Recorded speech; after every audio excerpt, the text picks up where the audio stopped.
This pathetic loser was sacrificed by his father to a god. But when he opened his eyes, someone was shaking his Excalibur. I mean, he had been blessed by a goddess. Now, he has decided to save everyone and create his own harem. In the middle of a heavy storm, Yukito, the cult leader's son, was carried to a cliff by a crowd of strong followers. That day, he was being forced into the Musubi ritual. The rule was simple and horrifying. Throw him into the sea, and if he stayed alive for 3 days, he would become the next leader. Yukito screamed that this was not a ritual but murder. His father ignored him, praised Mitama as their all-powerful god, and claimed the deity would protect him. Then he gave the order, and Yukito was tossed into the raging water. As he sank, his past flashed through his mind, being taken by the cult, the miserable days after that, and how empty he had become. He kept telling himself things would somehow work out, but over time, he lost all emotion. As his consciousness faded, he stopped believing in everything. If he were reborn, he wished it would be in a world without gods. Then he opened his eyes. A girl was shaking his Excalibur and nearly lost it when she realized he was awake. She quickly apologized, introduced herself as Aru, and said she would take care of him until he healed. She also promised him free meals from the nearby diner where she worked. Once Yukito looked around properly, he saw he was in a peaceful little village in the countryside. He instantly got excited. To him, this looked exactly like the kind of fantasy reincarnation world he had dreamed of. So he immediately asked Aru where the Adventurers Guild was. Instead, she brought him to a farm. That was when reality started ruining his fantasy. While he stood there, confused, a guy named Roy got in his face and warned him to stay away from the girls in the village. Before Roy could keep going, another villager smacked him and introduced himself as Clen. Then Clen handed Yukito a dagger. Yukito got hyped, thinking this was his starter weapon and that monster hunting was finally about to begin. It was not. The dagger was for cutting grapes. So Yukito spent the whole day helping with the harvest. He kept telling himself this had to be some beginner quest, so he worked hard until evening. They gathered a huge amount, but instead of celebrating, Roy and Clen got worried because the grapes spoiled quickly. Yukito solved the problem by turning them into wine, and they ended up making so much that the villagers could barely finish it. A month went by, and Yukito's new life turned into non-stop village chores, raising animals, farming, harvesting, making wine. It was peaceful, but painfully boring. One morning, while he was out working again, someone ran past, yelling for everyone to escape. A giant beast came out of the forest, and Yukito got excited, thinking it was finally a monster. Roy immediately crushed that idea and said it was just a wild animal. Then Roy pulled out a book and started muttering. Yukito thought magic was finally happening, but Roy was only pretending. A second later, he grabbed Yukito and ran. When Yukito angrily asked why he did not fight, Roy looked at him like he was crazy and asked why any normal person would try to battle a wild beast. The book was not a magic text either, it was just a survival guide. That was when Yukito fully accepted the truth. This world had no magic at all. Later that night at the tavern, Aru sat down with him and said the village had become happier since he arrived. People laughed more, relaxed more, and she hoped he would stay forever. Yukito smiled, and thought this peaceful life was already better than the one he had before. He even said he should thank the gods for sending him there. Aru looked confused and asked what a god was. That was when Yukito realized this world had no religion either. No gods, no faith, no spiritual beliefs, nothing. Later, while out in the woods, Yukito noticed a dead animal and realized he had never seen a graveyard in the village. Before he could think more about it, Roy showed up whispering that he had found a forbidden book. Yukito expected something dark or mysterious. It was just an adult magazine. Not long after, Roy and Aru took him to the imperial capital. Along the way, they explained that the emperor ruled everything and had taught people nearly all they knew, from farming to survival. They also warned him not to talk too much in the city because people hated those from their village. At a bookstore, Yukito checked out the adult books out of curiosity, only to find crude little drawings that somehow counted as explicit. Roy and Aru were still embarrassed by them, but outside, Yukito saw something far more disturbing, a crowd of people lining up to drink poison and die. Aru pulled him away and explained it was part of the emperor's end-of-life policy, something the people of the kingdom had to obey. She tried to reassure him by saying their village was not forced to follow it. That night, Aru slipped into Yukido's bed after studying the adult book and somehow deciding it contained methods to improve men's health. Afterward, she calmed down and apologized. She told him her village, Kakiri, was a refuge for abandoned people and those trying to escape the Emperor's death system. Others looked down on them, but Yukido had treated everyone warmly. To Aru, meeting him felt like a blessing. Then she noticed the stone around his neck. Since she seemed to like it, Yukido gave it to her, thinking it was just some cheap old trinket. The next morning, he came downstairs and found the place empty. Outside, Roy was lying there badly hurt. Crying, Roy explained that the army had taken Aru and Shiru away to be executed under the Emperor's policy. Yukido immediately left with Klen and rushed to the capital. By the time they arrived, Shiru was already dead, and Aru was next.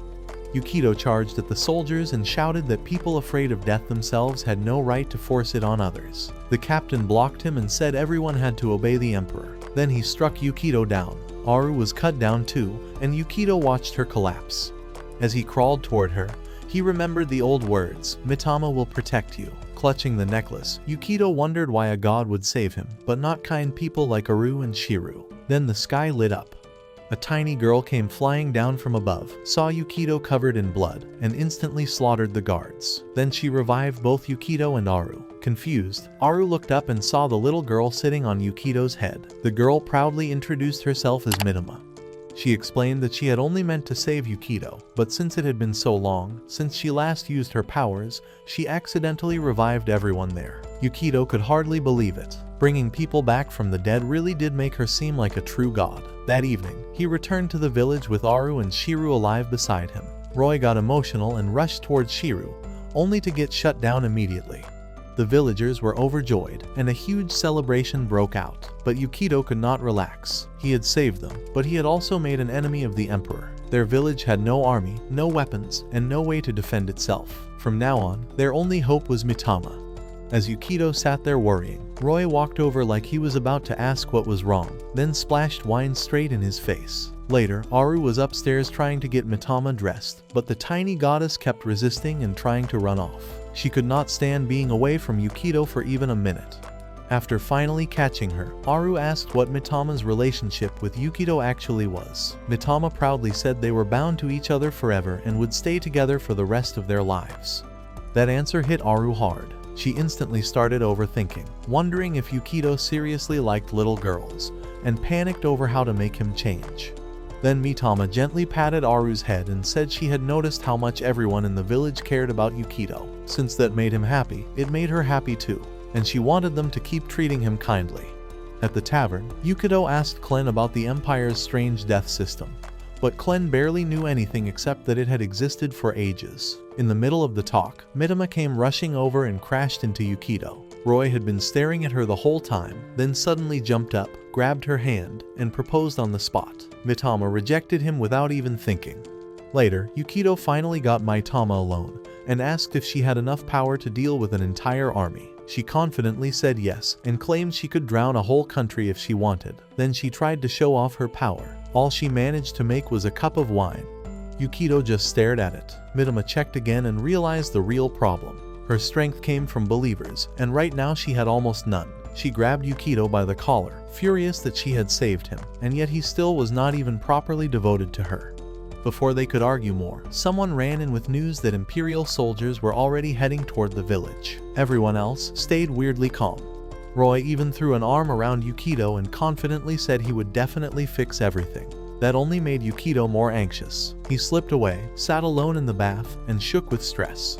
Mitama followed him. Yukido admitted that the village was in danger because of him. She told him the simplest option was to run, but he refused. He said he had spent enough of his life running from things.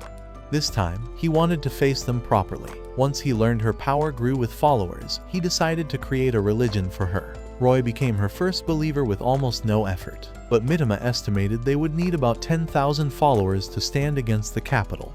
Since she was too weak to wow people with miracles, Yukido decided to rely on words instead. He had learned in his old life how leaders pulled people in, so he planned to use that knowledge now. Mitama insisted she could do the speech herself because she had lived forever and thought she understood people. But the second she started talking, she wasted the entire moment by sharing random stories about Yukido as a kid. Yukido immediately covered her mouth and took over. He gathered the villagers, placed Mitama on a small altar, and introduced her as a goddess who blessed those who followed her. To make it more believable, he used vague fortune teller tricks. He called Aru over and hinted that she might be struggling with feelings involving someone. Aru instantly blushed, convinced he had somehow figured out her crush on him. In truth, he was just saying broad things that could fit anyone. It was actually working until Mitama ruined the whole act by blurting out random guesses and embarrassing Aru. Back at the tavern, Yukito slammed the table and complained that his goddess was hopeless. Still, he did not quit. He tried everything he could think of, little tricks, cute performances, anything that might draw followers, but no one cared. He finally collapsed on the table, realizing that starting a cult from nothing was way harder than it looked. Then Aru rushed in, and Yukito thought the army had arrived. Instead, her dog Karu had eaten poison and was dying. Yukito wanted to get medical help, but Aru and Shiru reminded him that nobody helped people like them. That night, Yukito returned covered in dirt with herbs in his hands. He had searched for something that might work as an antidote. Even Mitama noticed he was acting differently. Yukito could not explain it himself. He just hated seeing Aru and Shiru hurt. Even after all that, Karu died. Aru broke down crying. Then Mitama used the last of her strength to bring the dog back to life. Everyone was stunned, but the miracle completely drained her. She nearly dried up on the spot, saying one believer was all she had to work with. Then her power suddenly came back. She now had 3 followers.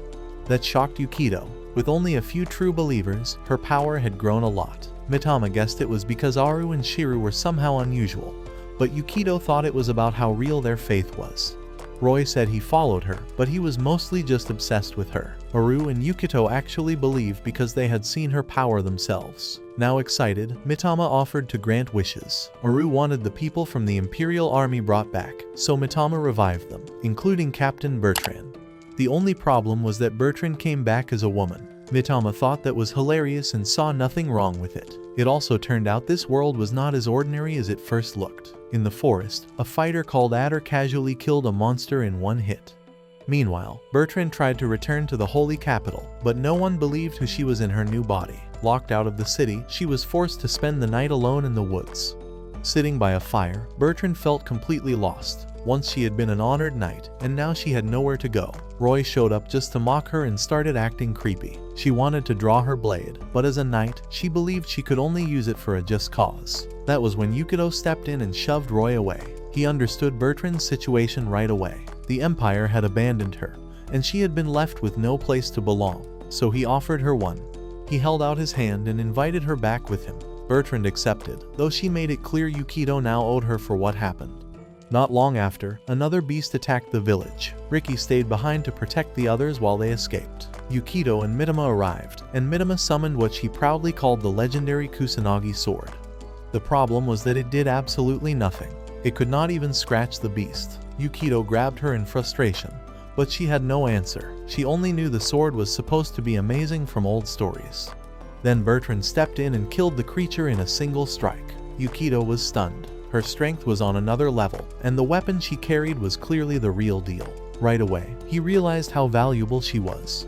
And of course, he used that moment to advertise Mitama. In front of everyone, he claimed that if they worshipped her, they would never have to fear weak threats like wild beasts again.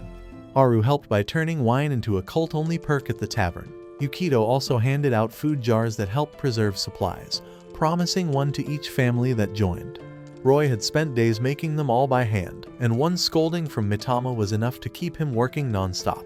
Yukito even added cookies as another reward. Thanks to all that, the group gained over 100 followers in just one day. Yukito quickly realized why it was working. Since this world had never really known gods before, people joined easily as long as they got something useful out of it.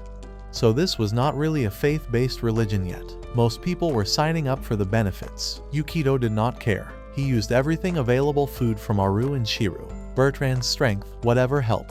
But even with the numbers growing, he still wondered if it would be enough against the Empire. When Bertrand appeared, he asked her. She warned him that he was thinking too lightly about the king's strength. The real danger was not the regular army. It was a small group of elite warriors blessed with special powers by the king.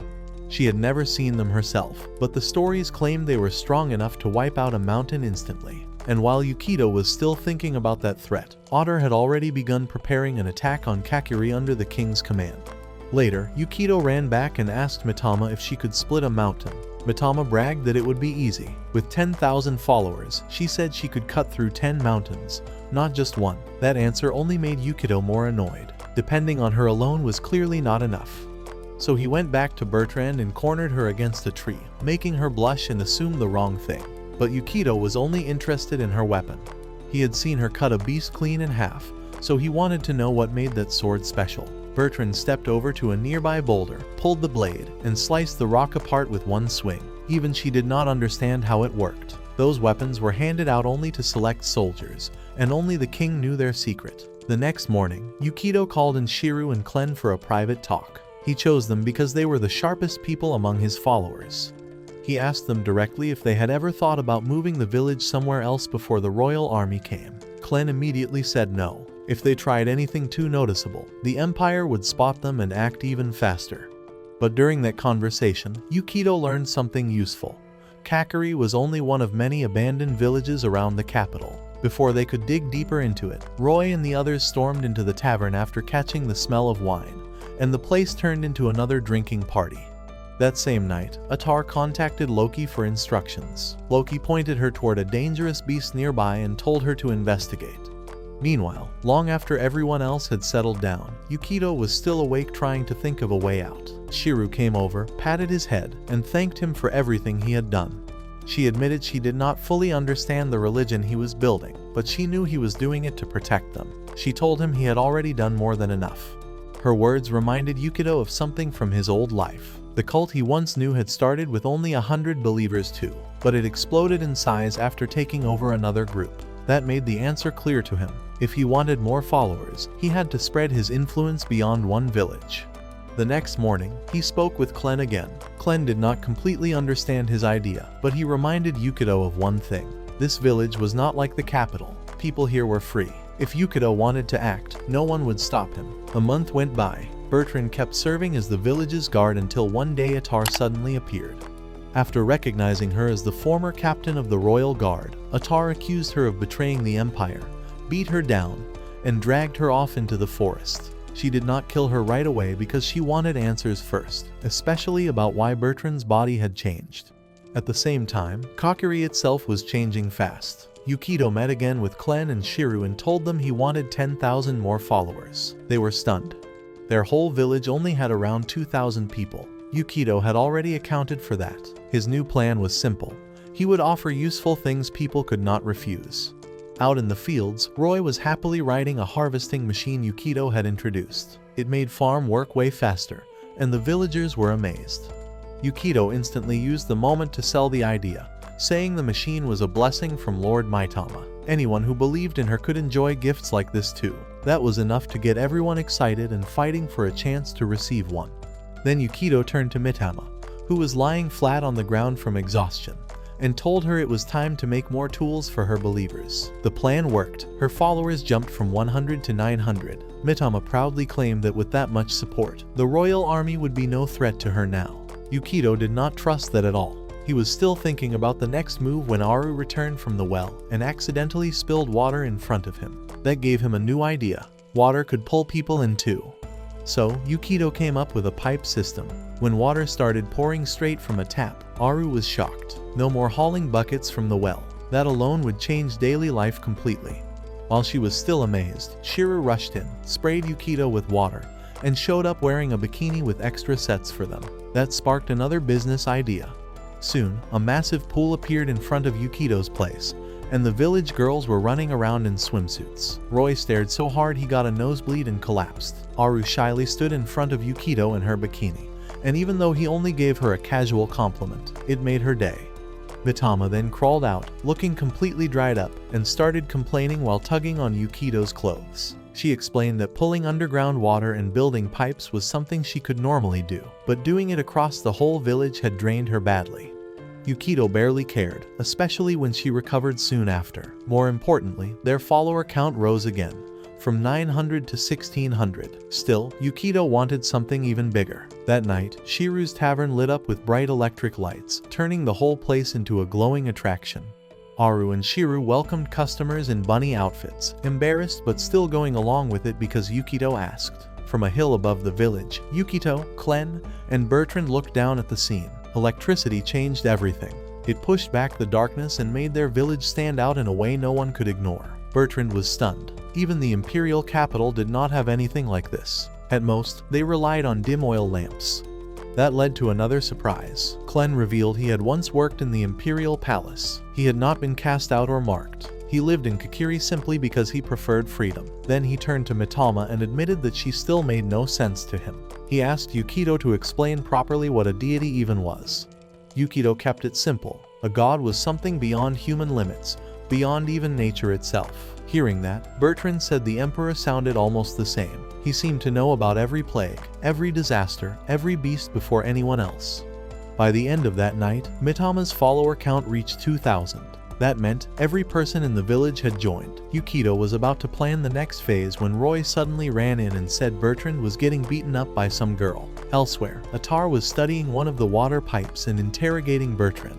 She yanked her by the hair and demanded to know where these impossible tools came from, because technology like this should only exist under the Emperor or the ruling council. Then Loki called again. After hearing the report, Loki reminded Atar about an old case involving an archon who had once betrayed the Emperor. Kakiri sounded dangerously similar. The message was clear. After ending the call, Atar decided she would have to force the truth out of Bertrand. That was when Mitama appeared behind her and attacked. She boldly declared that she was a goddess, and in that place, her word mattered more than any emperor's. Atar fired an energy blast at once, but when the smoke cleared, Mitama had not been hurt at all. Mitama countered by summoning tree-like fighters from the ground. They rushed Atar from all sides. Even when she cut them down, they kept getting back up. Then Mitama followed with huge vines that slammed into her. But Atar was far from finished. She broke free and unleashed a mass of eerie hands from her body, making Yukito nervous. Mitama had already spent a lot of power, so she tried to end it in one move by summoning a giant 9-headed tree serpent. Atar destroyed it instantly. Back in the village, everyone had gathered inside Shiru's place, terrified and unsure if hiding there would keep them safe. Shiru had no answers. Yukito had told them to stay inside and not move. But Aru could not accept that. Yukito was out there risking himself to protect them. Even if she could not do much, she still wanted to stand beside him, so she ran outside. Later, Mitama had fallen to her knees in shock. She could not believe she, a real goddess, had just been beaten by what looked like a child. Yukito yelled for her not to give up, and that small push gave her enough strength for one last attempt. She called on the ancient gods to help her fight Atar. But the second they saw how few followers she had, they backed out immediately. The attack failed, and Mitama broke down crying, apologizing because she could not protect him. Yukito rushed over and held her tightly, while Aru and the others moved in to shield her too. Atar was badly worn down as well, but she was still furious. She gathered another blast and fired it straight at Kakiri. Yukito could only stare as the village was blown apart. Then, in the next instant, it was all restored like nothing had happened. The one who did it was Clen. Except Clen was not really Clen. He dropped the disguise and revealed himself as Loki, one of the pillar archons. Atar immediately turned on him, furious that he had interfered.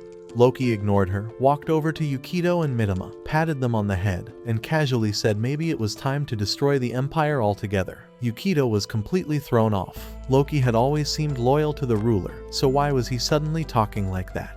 Atar had no time for questions. She charged up another attack, ready to kill Loki for treason. But before she could fire, Loki slipped behind her and stabbed her. It looked fatal, but then he snapped his fingers, and the wound vanished. It had all been an illusion. After that, he told Yukito to come with him to the Imperial Palace. Yukito knew he could not refuse, so he went. Atar was dragged along too. When they entered the audience hall, Atar instantly knelt before the Emperor and begged forgiveness for letting traitors appear before him. The Emperor calmly pardoned her, then turned to Yukito and mocked how entertaining his struggle to survive had been. He said he had known everything Yukito was doing the whole time. That made Yukito break into a cold sweat. How could the Emperor know about gods at all? Was he also from another world? The Emperor then explained that he had seen nations collapse because of religion and divine belief.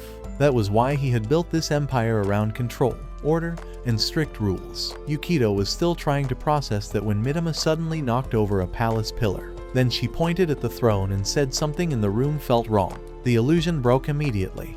The Emperor vanished, and in his place sat a dried skeleton. That was when Loki finally stopped hiding the truth. The Emperor had been dead for a very long time. Loki kicked the skeleton aside, sat on the throne, and explained that the Empire had continued running through the control room and its machine. Ever since the Emperor died, the entire country had been managed through that system. Laws, information, decisions, everything was being handled automatically. Loki showed Yukito the machinery and admitted that even he did not fully understand how all of it worked. Somehow, the Empire had stayed successful like that for possibly hundreds of years. Yukito was still completely lost until Mitama laughed and explained what was really going on. This was not some fantasy world at all. It was Earth. Just Earth in the distant future. Long ago, humanity had nearly gone extinct. After that, a group of people rebuilt civilization in a way they believed would stop the world from ever collapsing again. As time passed, belief in gods faded away. Mitama reminded Yukito that he had wished for a world without gods, and that was exactly where she had brought him. Loki then said, "Enough talking. If they destroyed this control room, the Empire's death system and all of its rule would come crashing down." Adder objected immediately, but Loki did not care. The ruler had been dead forever, and he was tired of obeying a corpse. That was when Yukito suddenly kicked him. Loki pulled a knife and attacked, but Yukito quickly overpowered him and demanded to know what he was really after. Yukito had already figured out something important. Archons could not properly use their powers in that room. That was why Loki needed Mitama's strength. Loki finally told the truth. He had long been disgusted by the Empire's policy of accepting death as duty. Even insects tried to escape death, so why did humans accept it so easily? He searched the old records and learned that the king had once come from a world where gods were worshipped. Later, Loki disguised himself and lived in Kikiri to observe how people there lived. The village was completely different from the capital. People there had freedom, but in the end, they were still expected to accept death when ordered. Then Yukito appeared, talking about strange things and making items this world had never seen.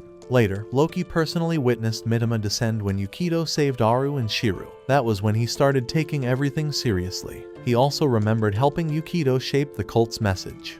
When Yukito asked for a slogan, Loki suggested, "Live truly free." Yukito loved it, thanked him, and put it on a flag. Not long after that, Mitama casually warned Loki not to use his female form to seduce Yukito.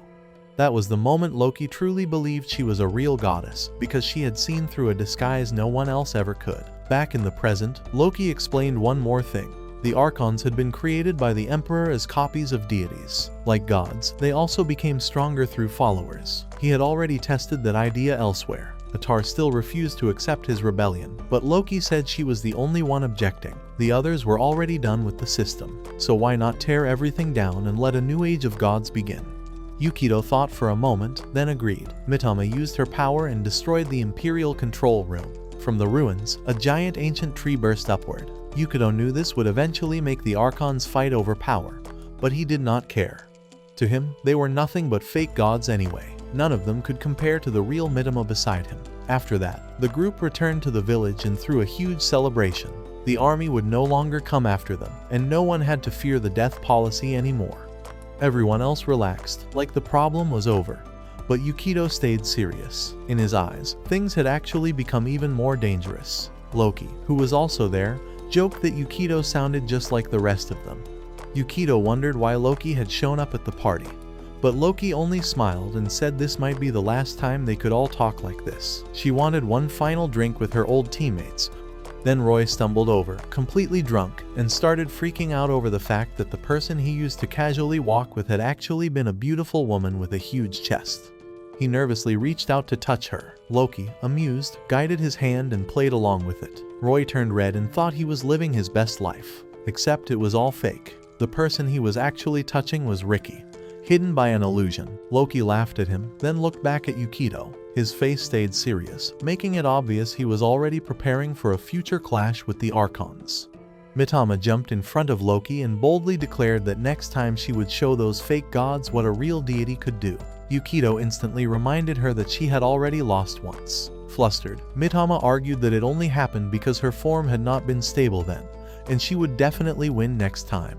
When Loki finished her drink, she stood up to leave. Before going, she warned Yukito about Atar. With the palace machines gone, Atar could no longer rely on those weapons. Yukito could deal with her however he wanted. Yukito answered that he did not care what Loki or the other Archons chose to do. His only goal was to protect the village, and if Loki ever came after it, he would fight without holding back. Atar, meanwhile, was collapsed in a corner, mumbling for the king and clearly lost. Aru quietly walked over and offered her ice cream. Outside, Bertrand stopped Loki before she could go. Yukito might have let her walk away, but Bertrand was not willing to. If she meant to threaten the village, then he wanted to settle it right there. Loki smiled, snapped her fingers, and returned Bertrand's body to male form. He was overjoyed for about 1 second, until Loki reminded him that unlike Adar, she could still use her powers freely. If he tried to fight her, he would lose. Realizing that, Bertrand chose to follow her back to the capital instead. As a knight, he could not just let her do whatever she wanted. Once the party ended, everyone finally went home except Atar, who was still lying there. Shiru, drunk and half asleep, shoved the whole problem onto Yukito and told him to handle it however he liked. So Yukito walked over to Atar and offered her a hand. He told her that destroying the Empire's machines had been necessary to protect the village, but that did not mean all hope was gone. If she joined him, they could fight the other Archons together and rebuild the Empire afterward. After seeing what Loki and Atar could do, Yukito had realized just how dangerous the Archons really were. If he could gather them under his side, restoring the system might actually be possible. That argument worked on Atar pretty easily, mostly because she still thought more like a child than an adult. Then Yukito brought her ice cream and even fed her himself. Unfortunately, Aru saw the whole thing and nearly died inside, once again convinced that Yukito really did have a thing for little girls. Later, Yukito gathered everyone and announced a new change. From now on, their religion would follow 2 gods instead of 1. The second he said it, Adar pulled a huge chunk of Mitama's followers over to her side. To test her strength, Yukito told Adar to show what she could do. With one blast, she punched straight through a massive rock. In pure fighting power, she was clearly way stronger than Mitama. That gave Yukito a new weapon to work with, and he immediately started thinking bigger. Soon after, 3 farmers came running for their lives while a monster chased them. Atar stepped in and killed it in 1 hit. Luckily for them, Yukito's group happened to be nearby, having a barbecue, which is why they were saved. The 3 men stared at the food in shock. Beef and wine were already luxuries, but Yukito kept going. He bragged that their village also had night lighting, running water, and meals better than anything in the imperial capital. Then, he made them an offer. If their whole village accepted Mitama as their god, they could have all of it too. The plan worked. Mitama's followers climbed to nearly 3,000, and this became the 3rd abandoned village Yukito had brought under his influence. With his numbers growing, he started thinking about the other Archons. He asked Shiru to dig up information, and she brought back a rumor about a girl named Dekani who also claimed to be divine, and had already built a cult of around 10,000 people. Yukito asked Atar if she knew more, but all Atar could say was that Dakini's power had something to do with love. Mitama and Adar both wanted to storm in and crush Dakini's cult by force, but Yukito stopped them. He had a smarter plan. Rather than attack from outside, they would sneak in and take it apart from the inside. So he called a meeting with Shiru, Roy, and Aru. Getting into the cult would not be the hard part. The real danger was getting charmed or brainwashed once inside. Since Dakini's power revolved around love, Yukito decided today's training would be a lesson about In the end, only Roy and Aru stayed for it. Shiru, despite acting bold most of the time, got too embarrassed and ran off early. Not long after, the group arrived at Dakini's headquarters. The place looked so flashy that Yukito thought it resembled a love hotel. Just then, 2 girls came out after eating there, and Yukito used the chance to ask a few questions. Soon, they were taken inside by a woman named Rishu, who turned out to be the vice leader of the group. She attracted attention everywhere she went. While they were there, someone nervously approached Rishu for personal advice. Yukito had no clue what was going on, but Aru and Roy seemed way too interested. Things got complicated fast. Because of the rules inside that cult, visitors could only meet the leader in male-female pairs, so the group had to split up. Yukito went in with Aru first, while Mitama and Roy waited in the next room. Sitting there, Yukito quietly warned Aru to be careful. From what he knew, Dakini was a goddess who liked human flesh, so he had no idea what kind of person would walk through that door. When Dakini finally appeared, Yukito was surprised. She looked like a cute girl, not some monster. He asked if they could join her cult, and she agreed right away before leaving. It all felt way too easy. Then, the trouble started. The moment the door shut, Yukito suddenly felt his body heating up, and Aru threw him to the floor demanding He tried to think clearly. He had been careful not to eat or breathe in anything suspicious, so this could not be some normal drug. That meant it had to be Dakini's power. Just as Yukito was close to losing control, a crash came from the next room. Mitama had kicked Roy so hard that he smashed through the wall. She rushed over and shouted that Roy had tried to grope her. Roy got so embarrassed, he bolted immediately. Outside, Dakini handed the new recruits over to Rishu. Rishu then went to check on the room and accidentally saw Mitama using her power to repair the wall she had broken. Yukito panicked and shoved Rishu against the wall, warning her not to tell anyone. But the second he touched her, she turned bright red, started acting flustered, said a bunch of very suggestive things, and nearly passed out from excitement. Later, Rishu woke up tied up on the floor. After finding out Mitama was actually a real goddess, she immediately begged Yukito's group to help her destroy Dakini's cult. At the same time, Bertrand had gone back to the imperial capital with Loki. On the surface, the city looked unchanged, but it was already rotting underneath. Loki showed Bertrand alleys full of dead bodies left behind from disease. When the old system was still intact, the dead would have been dealt with. Now, no one even cleaned them up. People were just continuing their empty routines like nothing mattered. Loki said that if things kept going this way, the capital would die soon anyway. That was one reason she had chosen to act now before the other archons got ahead of her. Then she showed Bertrand illusions of Atar and Dakini, and explained that not all archons fought the same way. Some, like Atar, specialized in raw destruction. Others, like Loki and Dakini, were better at changing forms and controlling emotions. Even so, Loki still believed she would be the one to rise highest in the end. Back at Dakini's cult, Roy was trying to flee, but the followers caught him and dragged him to Dakini. Meanwhile, Rishu was now telling Yukito's group everything. She said she had joined by accident. At first, she had only bought a few forbidden books because she wanted to understand more about and relationships. Somehow, people started calling her a freak, and before long, she had ended up as one of the cult's leaders. In short, she wanted to help Yukito destroy Dakini's organization from the inside. Yukito was not fully sure whether to trust her, but having an inside ally would make everything much easier, so he agreed. Before long, Aru and Rishu were getting along well and happily exchanging information about dirty books. Then Mitama suddenly screamed. She said her number of followers was dropping like crazy. Back in their own village, Ricky and the others were struggling to hold down another giant beast with ropes and nets. It was much bigger than the last ones, and they could barely keep it pinned for a moment. Just when the net finally tore apart, Shiru called out, and that was Adder's cue. She fired one blast that wiped out the monster, and even carved through the mountain behind it. Shiru jumped in and hugged her, praising her strength. With Atar around, everyone felt much safer. Atar then asked Shiru why she had not gone with Yukito's team. Shiru looked away and made excuses about staying behind to protect the village. Atar glanced at her hand and noticed her own power had grown again. Meanwhile, inside Dakini's cult, Rishu introduced Yukito's group to the others.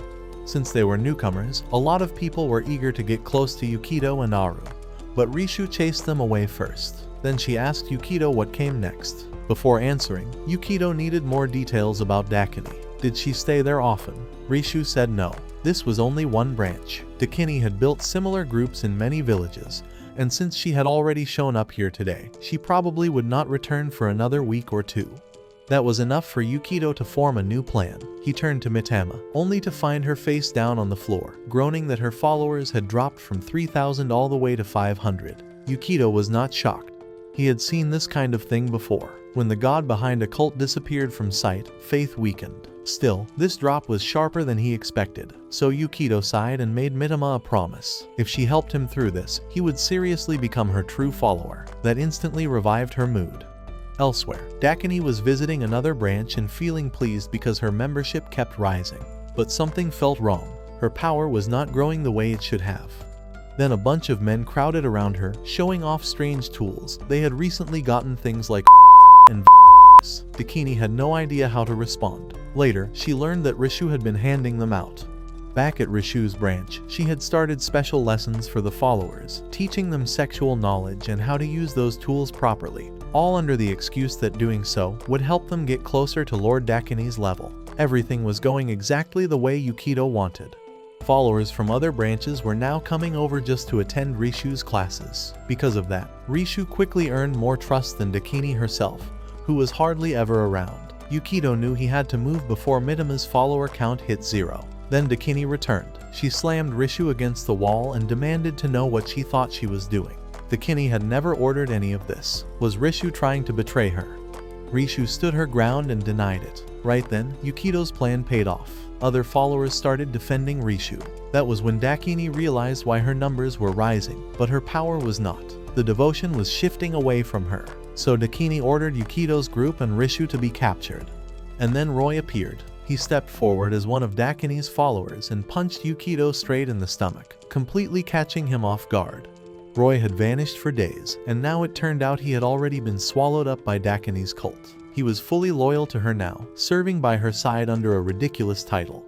Yukido's group was dragged out for judgment. Dakini started with Rishu, grabbing her face and demanding to know why she had done all this. Rishu acted like she could barely speak, so Dakini decided to start by having Yukido executed first. That was when Rishu began crying.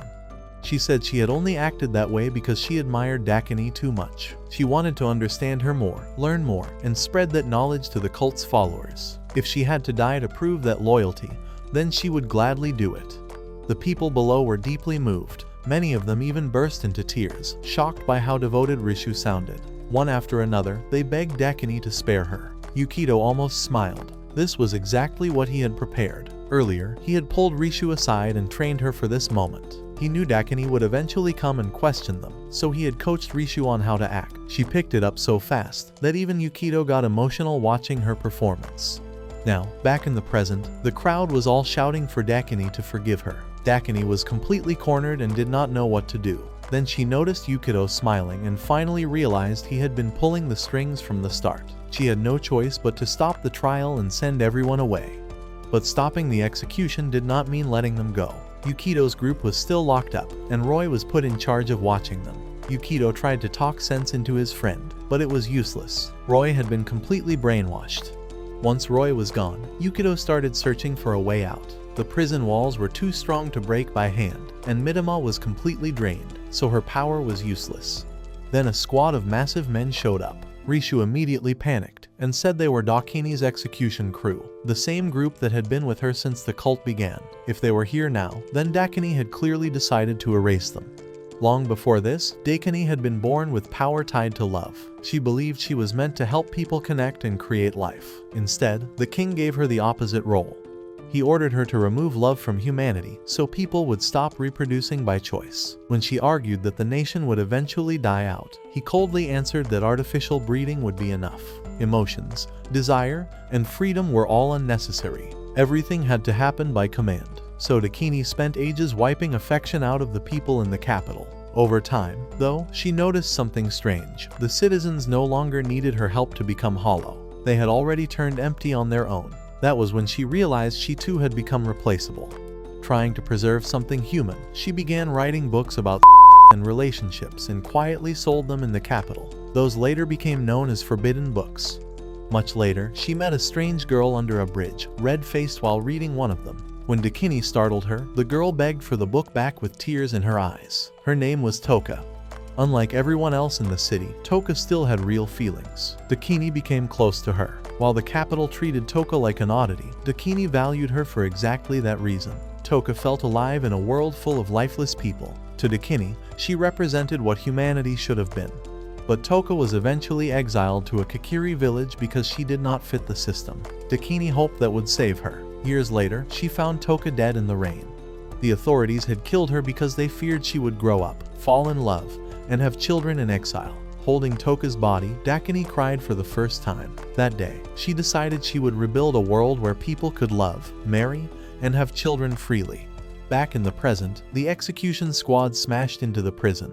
Yukido was cornered, but then an explosion ripped through the place. Atar and Shiru had come, even half-conscious. Mitama still checked Atar's strength and got irritated when she saw the number. Atar now had 6,000 followers. Atar blew the purge team back and opened an escape route. Rishu almost got away too, but one of the men grabbed her. At the last second, Aru snatched up a drop tool and jammed it into him, buying enough time for everyone to flee. As they ran, Mitama demanded to know where Atar's followers came from. Yukido finally explained the plan. Gods lose believers when they disappear from view. Since Mitama had left the village, her people shifted to Atar, who had stayed behind and protected everyone. That had been the strategy from the start. First weaken Dakini from the inside, then let Atar carry the main battle power. Yukido's real plan had always been to crush Dakini by force. They charged ahead and found Dakini already waiting. She had finally connected the dots and realized Yukito was the person Loki warned her about. Yukito immediately called for Phase 2. Atar blasted Dakini into the wall, while Rishu took Mitama and retreated by another path. Atar declared Dakini would be punished for defying the old order, but Dakini only laughed. She mocked Atar for clinging to a system that was already dead. Then she attacked. Atar blocked it, and still held back, since they had once served together. That only pushed Dakini to reveal her real strength.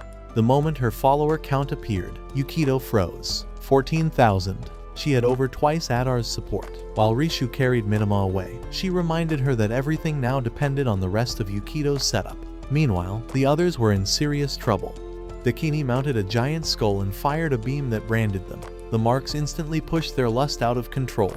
Aru and Shiru lost themselves first and threw themselves at Yukito. Even Atar started crawling toward him. Yukito fought to stay sane, but he was slipping too.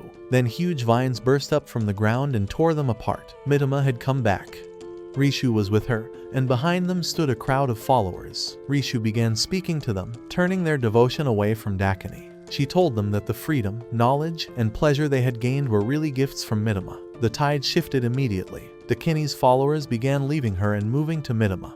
Dakini still acted fearless. She mocked them and said stealing believers would not be enough. But the second she finished talking, the giant skull vanished, and the marks on everyone disappeared too. Now it was Dakini's turn to be confused.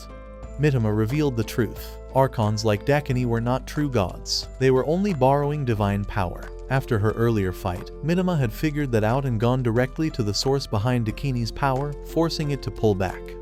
Dakini refused to accept that and rushed her, but it was already over. Atar cut in and struck back. Realizing she could not beat a combat Archon head-on, Dakini turned and ran, leaving Roy behind to stall them. But Roy betrayed her instead.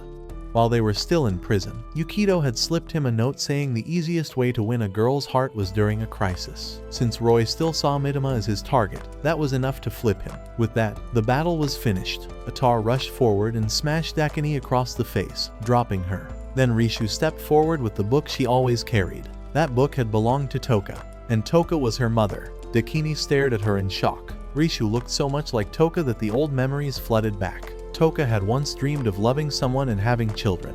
Now Dakini had nearly harmed Toka's daughter. That finally broke her. She burst into tears and apologized. Soon after, Dakini was captured and locked up. Even then, she stayed defiant. Yukito demanded only one thing. She had to tell her followers to worship Mitama instead. Dakini refused, so Yukito threatened her and gave her time to rethink it. The next day, Rishu entered Dakini's cell, dragging Yukito behind her on a rope. She acted like she had completely broken him. Right in front of Dakini, she whipped him and humiliated him, forcing him to act like a pig. After enough of that performance, she untied Dakini and suggested they rebuild the cult together. But for that to happen, Dakini needed to hand every follower over to her. Rishu promised she would lead them properly and make the group stronger than before. Dakini agreed almost immediately. Part of it was trust, because Rishu was Toka's daughter. The bigger reason was that Rishu's acting was unbelievably convincing. What Dakini did not know was that the whole thing had been staged. Earlier, Yukito had gathered everyone to plan how to absorb her believers. Rishu came up with the idea, and before Yukito fully understood it, he had already been tied down for rehearsal. After practicing with Rishu, Aru, and Shiru, they were ready. The act worked perfectly. With that done, the group headed back to the village. On the road, Mitama checked her numbers and proudly announced she had reached 10,000 followers. Most of them came straight from Dakini's former cult, since Dakini passed control to Rishu, and Rishu herself now believed in Mitama. Even so, Yukito had a feeling Dakini probably knew she was being tricked and simply chose to let it happen. Before he could think more about it, a beast blocked the road. Adder killed it instantly. Mitama stared in disbelief when she noticed Adder still somehow had even more followers than she did. Atar did not know where they were coming from either, but she was fully convinced now that she could rebuild the empire. Then, a whole herd of monsters appeared. At first, Atar thought she could handle them, but their numbers kept growing until even she admitted it was too much. The beasts charged the wagon, and Mitama barely managed to raise a barrier in time. That was when Yukito realized where they had come from. Their village. They rushed back and found it reduced to rubble. For a moment, it looked like everyone had died. Then Ricky and some others came running out. Shiru had prepared shelters in advance, so the villagers had survived. Aru quietly walked up to the remains of her shop and picked up the broken sign. Shiru rushed over and tried to comfort her, promising they would rebuild it all. Yukito then turned to Mitama and asked her to restore the village. With 10,000 followers, she had more than enough power. But Mitama refused immediately. If she used that much energy, she would lose the strength she had just gained, and she did not want to become weak again. Then Atar asked too. Yukito joined in, and before long, the whole village started praising Mitama and cheering her on. She clearly enjoyed every second of the attention. In the end, even though she tried to act unwilling, Mitama still restored the village. A person hiding on a hill had watched the whole disaster unfold. She was the one who had driven the monsters toward Kakuri, but the beast suddenly turned on her and sent her flying instead. Once Mitama restored the village, everyone celebrated again. But the miracle came at a price. Using that much strength wiped out the power she had built from her 10,000 followers. Shiru brought wine to thank Yukito and Mitama, but Yukito refused to treat it like some noble act. Their religion survived by giving people useful things. The second those benefits vanished, the faith holding it together could disappear too. Rebuilding the village was not generosity, it was damage control. Before he could think further, Ricky ran in with another emergency. Wild beasts were attacking again, and Roy was in trouble. Roy was sprinting through the area with a girl on his back while monsters chased him. A beast blocked the road, but Atar showed up and killed it before it could strike. Roy set the girl down, noticed she was hurt, and immediately started talking nonsense about needing to remove her clothes to inspect the injury. She kicked him straight in the face. Then the girl dropped the act and introduced herself. Her name was Gaia, an archon who controlled wild animals. She said she came with an offer that could decide whether Kakuri lived or died. Yukito did not wait for details. He threw Mitama at her, knocked her down, and raised a brick, ready to crush her before she could target the village again. Gaia panicked and insisted she was not there to attack them. So they dragged her back to the tavern instead. Mitama laughed. The second she saw Gaia only had 2 followers. Gaia admitted that was exactly why she was in trouble. Her influence was so weak that even the beasts she summoned kept turning against her. She came to ask for help. She wanted an alliance against Loki. The next day, the group went to scout the capital. A giant wall now surrounded it, something that had not been there before. Mitama wanted to test it, but Gaia stopped her and sent a beast up instead. The creature barely reached the top before it was shot out of the air. That was their answer. Right after that, Bertrand came charging out of the city and dramatically declared that anyone threatening the capital would die. She then tripped and smashed into the dirt almost instantly. Humiliated, she told Yukito to just kill her. Haru tried to help her up, but the moment things calmed down, Loki appeared behind Yukito and casually leaned on him. Yukito immediately stabbed her through the throat. He already knew it was fake. Loki would never expose her real body that easily. Loki only smirked and mocked him for showing up with what she called the useless god pair. Mitama snapped back that she had once reached 10,000 followers. Loki answered by showing her own count. 1.12 million. Mitama froze and hid behind Yukito. He calmly comforted her, then looked at Loki and said that number was actually lower than he expected. After that, he ordered everyone to leave and quietly warned Loki not to get reckless if she wanted to stay alive. Once they made it back safely, Yukito admitted he had only been bluffing. If Loki had pushed harder, they would have been finished. Then he questioned Bertrand about the capital and figured out what was happening. Loki had taken the Emperor's place and inherited the capital's followers. That sounded overwhelming, but Yukito saw the flaw right away. Those people were never truly hers. They had belonged to the Emperor first. Their loyalty could be shaken. That was when he launched a new idea. He pulled out black sunglasses and announced the start of the idol plan. Soon, a music group was formed with Atar, Aru, Shiru, and Gaia. Mitama was furious that she was not the star. Yukito ignored her. When he had first brought up the idea, nobody even knew what music was. That made him realize the Empire had suppressed that too. Perfect. If the world had lost music, he would bring it back himself. Rehearsals started immediately. Bertrand was allowed to try at first, but she was so hopelessly bad that Yukito kicked her out. Even so, the project worked. Yukito knew people followed trends. If music spread, it would create excitement. More importantly, it would create shared feeling. That was the real goal. Mitama suddenly noticed her power going up, even though her follower count had not changed. That was Yukito's experiment paying off. He had finally figured out something important. Faith was not just about numbers. It was also about connection. Their cult had originally been built on rewards and convenience, which made it weak. Music gave the group something emotional to unite around. That made their bond stronger, and that made Mitama stronger too. Mitama wanted to challenge Loki right away, But Yukito still had another matter to settle. He found Bertrand crying because she had no role in the music plan. He bluntly pointed out that she could not sing, dance, or play anything. Bertrand cried harder and begged not to be cast aside. That was exactly what Yukito wanted. He assigned her a new job, watch Gaia. So Bertrand tailed Gaia all over the village. She saw Gaia trying to charm children with candy, pretending to need help, and luring them toward her home. The kids kept refusing. Later, Gaia saved a little girl from a beast and tried the same thing again, but the child ran off. When Bertrand followed her home, she discovered the truth. A bunch of children ran out to greet Gaia and called her Mother. That report gave Yukito the answer. Gaia had not built a normal cult. She had built a family, and in that kind of group, everything depended on who held the role at the top. If he could take that position away from her, he could take the whole structure. To do that, he brought in Dakini. The next morning, Bertrand suddenly lost control and attacked Yukito in a very dangerous way. Yukito shouted for Dakini, and Rishu smacked Dakini and told her to switch the effect off.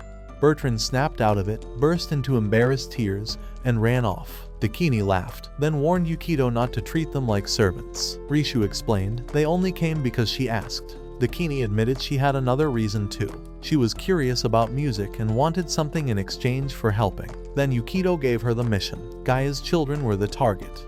While Gaia was kept busy for days with forced rehearsals and constant criticism over how bad she was at drumming, Dakini slowly got close to the children. She won over the younger ones first. The two oldest, Kai and Cyan, took longer. They started suspecting something was wrong and followed strange sounds to the river, expecting something dirty. Instead, they found Dakini happily playing with the others and inviting them to join in. Dakini thought Yukito's method felt sloppy compared to his usual schemes, so he told her the truth. He wanted to save those children fast. A family should be real, not just a power source. If Gaia ever stopped needing them, they could be discarded, and Yukito had no intention of letting that happen. Kai and Cyan were furious with the younger kids. Under Gaia's rules, they were never supposed to spend time with outsiders, yet here they were playing around with Dakini. The little ones huddled beside her and tried to explain that she was fun, harmless, and that Gaia would surely forgive them. Dakini backed them up too, but Kai and Cyan stayed cold. Their reaction made Dakini realize something was seriously off. Then monsters burst out of the stream. Dakini panicked and moved to protect the children, but Kai no longer acted like an older brother at all. To him, they had broken the family code, so they deserved punishment. He ordered the beasts to attack. Dakini had no choice but to grab the children and run. While fleeing, she cursed Yukito in her head. It was humiliating. She was an archon, yet here she was running from weak creatures only because Yukito had stolen her followers and left her powerless. Kai and Cyan chased after her with the beasts Gaia had lent them, swearing they would destroy anyone who threatened their family. Cyan's past explained why she clung to that idea so hard. Like many children in the capital, she had been artificially created and then placed with foster parents.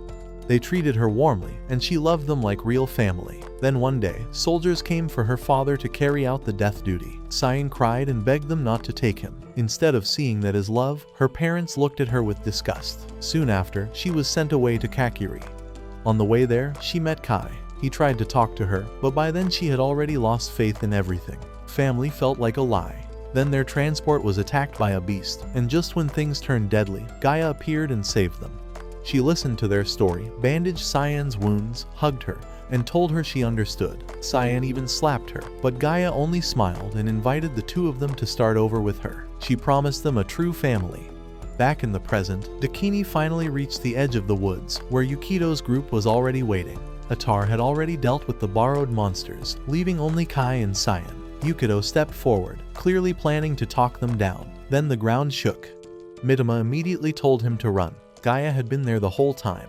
Laughing, Gaia said Yukito had done well. He had distracted her with that fake music group while trying to tear apart her family. Yukito fired back that this was only the beginning. If she kept building power behind the scenes, he planned to take over everything she had. Gaia smiled and said there would be no later. The earth split, and a giant worm erupted from below.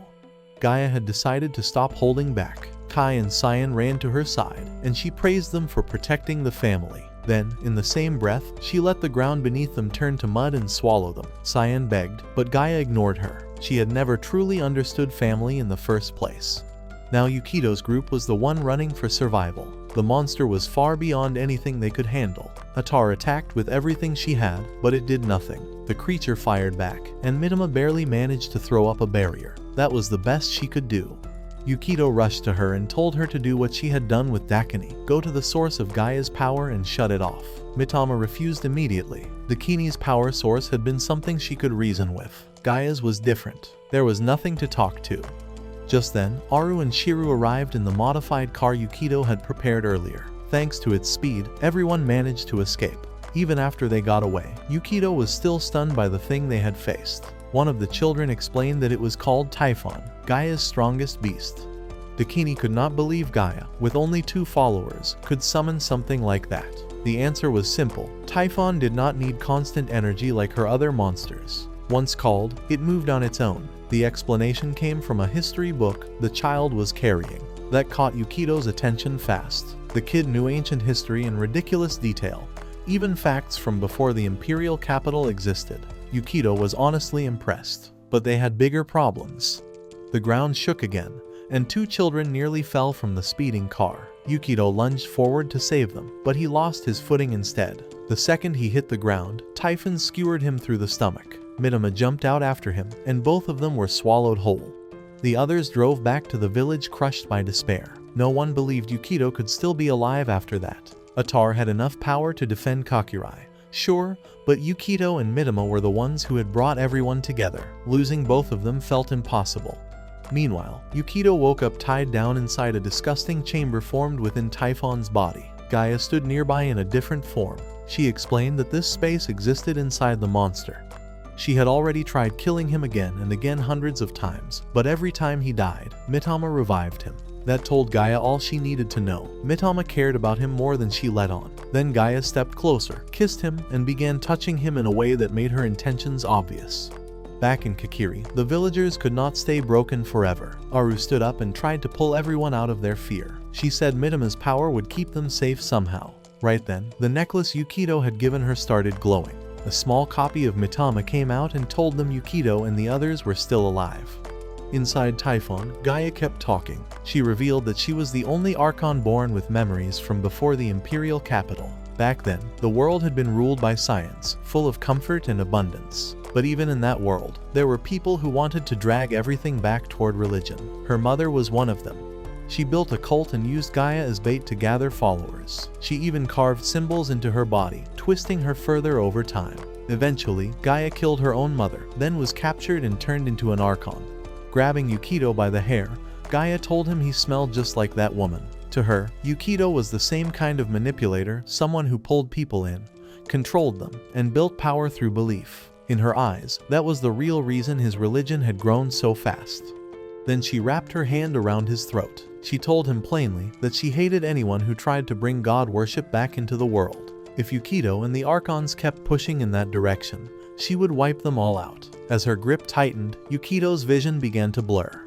Right then, a huge roar came from outside Typhon. Aru, the band, and the villagers had arrived, all shouting Yukito's name together. He and Mitama had saved them so many times, and now they were finally fighting back for him. Aru raised the mic and warned Gaia to give Yukito back. Then the show began. Roy's cheer squad whipped the crowd into a frenzy, and that excitement quickly boosted Adar's power. Once she felt ready, she tossed Bertrand an instrument, left the stage to her, and launched herself at Typhon, driving a strike straight through one of its heads. Dakini kept playing until Rishu slipped behind her, wrapped her arms around her, and softly begged her to save those children for her and for her late mother. Dakini gave in.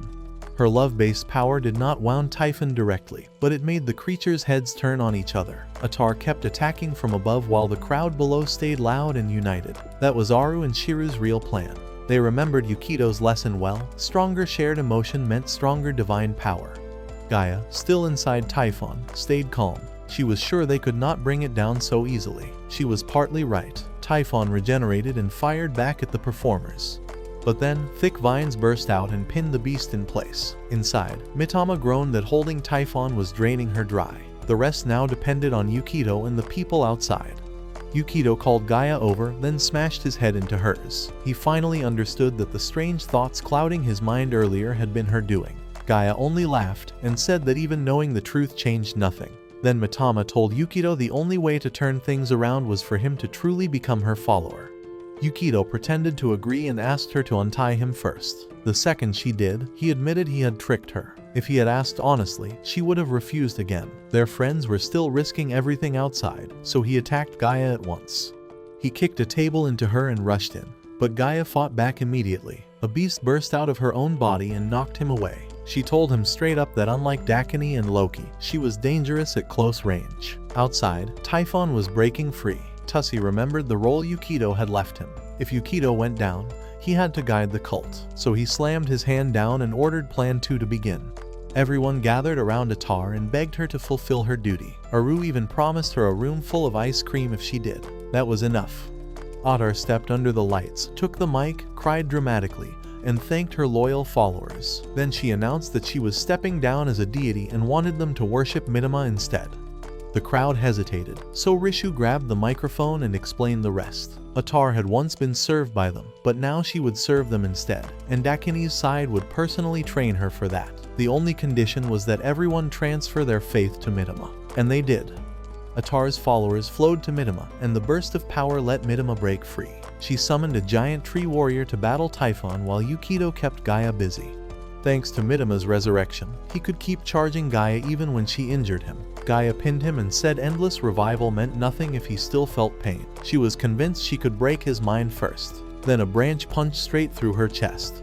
Yukito pulled away and revealed the truth. He had only been distracting her the whole time so Mitama could land the real finishing blow. A moment later, Gaia and Typhon exploded. Once the dust settled, Aru and the others rushed over and hugged Yukito in tears. Gaia lay defeated, no longer resisting. Kai wanted to kill her on the spot, but Cyan stopped him and begged for mercy. Tussie suggested the choice should belong to Cyan. Gaia shut her eyes and remembered her life being used by her family, used by the system, and finally killing her own mother. That was all she had ever known. Then Cyan started crying too. She admitted Gaia had been clumsy and far from perfect, but the time they spent together still felt real to her. She believed Gaia's care had not been fake, so she asked Gaia to start over and build a better family this time. That ended the conflict. Later, everyone celebrated again. Atar handed ice cream to the children while Roy showed up saying something stupid and immediately got dragged away by Rishu for more correction. Gaia sat quietly with Cyan until Yukito brought Kai over and announced that Gaia's group would now remain under Mitama's protection. To keep today's mess from happening again, Kai would also be given authority to keep an eye on her. Gaia smirked and said she could always manipulate Kai again. Yukito was not worried. He had already figured the boy out. Kai liked Cyan, and that was exactly why neither Gaia nor Dakini had ever fully controlled him. Yukito had already used that weakness to pull him onto their side. When Yukito checked Mitama's numbers again, he was stunned. She had reached 300,000 followers. That sudden jump turned out to be Loki's doing. She appeared, admitted she had help from afar, and said she had two reasons. She did not want her rival collapsing too early, and she definitely did not want Typhon reaching the capital. After trading a few sharp words with Yukito, she left again. Later, Yukito stood quietly by the stream until Aru and Shiru came running over. With them beside him, he finally admitted how much this place meant to him. This was where Aru first found him. Since then, he had gone through chaos, pain, and madness, but he had also found happiness here. Too much of himself now lived in this village, so he made a promise. No matter what it cost, he would protect them all. The second he said it, someone splashed wine in his face. Roy and the others had caught him sneaking off alone, and decided he needed punishment. Soon, the whole group was partying by the water again. In the middle of it all, Aru and Shiru reached for his hands and pulled him away with them. Yukito laughed and went with them. Even in a world where God still existed, life here was worth choosing. And that's where this video ends. Watch this following video until a new one.